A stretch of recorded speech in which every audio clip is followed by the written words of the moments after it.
Hello hello hello welcome to मेरो नयाँ भ्लगमा आज सबैजनालाई है।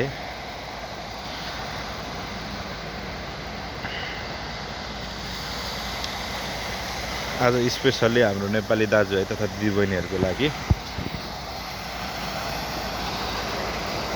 ल म चाहिँ हुँ दुर्गेश। आज पनि यसो भ्यालिड पार्किङको विषयमा थोरै भलाकुसारी गरौँ भनेर हजुरहरू माझ आएको छु। यसो सबैले माया गरिदिनु भएको छ अगाडिको भिडियोमा र आज पनि केही जानकारी दिँदैछु। यसो सबैले माया गरिदिनु होला फेरि पनि है। लाइक साइक कमेन्ट यसो सब्सक्राइब गरिदिनु होला प्लिज, सबैमा अनुरोध छ। खास गरी युईमा अहिले नेपालीहरूलाई धेरैलाई भ्यालिड ड्राइभरमा ल्याइरहेको छ। अब तपाईँको बङ्गालीहरू र पाकिस्तानीहरूको भिजाको इस्युले गर्दाखेरि नेपालबाट धेरैलाई ल्याइरहेको छ। अनि तपाईँको कस्तो छ भने भ्यालिडको कम्पनीहरू सबै नराम्रै मात्रै भन्न मिल्दैन। जस्तो कि इमार लगभग नम्बर 1मा आउँछ। इमार एकदमै त्यसको बेसिक स्यालेरी पनि राम्रो छ, खाना बस्न सबै थोक, कपडा वासिङहरू सबै थोक गरिदिन्छ। अनि भोल्ट्रान्स पनि ठिकै छ। अनि हाम्रो यो प्रेस्टिज चाहिँ त्यस्तो राम्रो चाहिँ छैन। प्रेस्टिजहरू भयो अनि यो अरू कम्पनी अलिक नयाँ कम्पनीहरू यिनीहरूको फेसिलिटीहरू त्यस्तो राम्रो छैन। लोकेसनहरू पनि राम्रो हुँदैन है।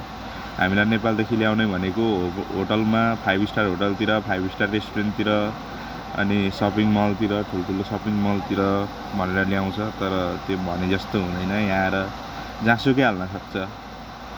अहिले मेरो ड्युटी हस्पिटलमा छ।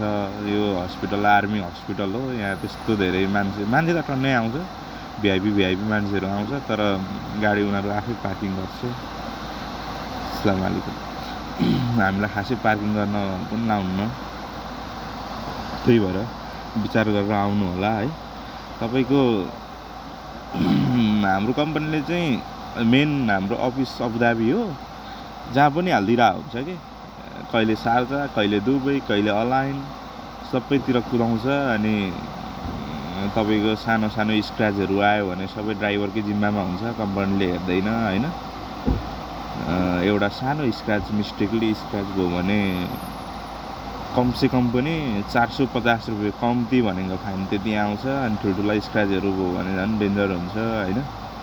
अनि यो जागिर त्यति राम्रो पनि होइन, नराम्रो पनि होइन। तपाईँको यो हाम्रो यो प्रेस्टिजले कस्तो गरे भने नयाँ ड्राइभरहरूलाई सबैलाई पहिला नेपालदेखि आउँदाखेरि 9 घन्टाको ड्युटीको 1550 सेलेरी भनेर लिएर आएको थियो। तर यहाँ हेर्नु अहिले 1300 दिइरहेछ।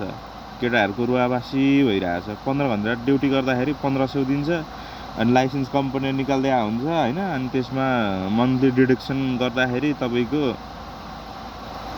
त्यही 1200-1300 हो बस्ने। त्यसमा अब कतिवटा लोकेसनमा खाना दिँदैन होइन।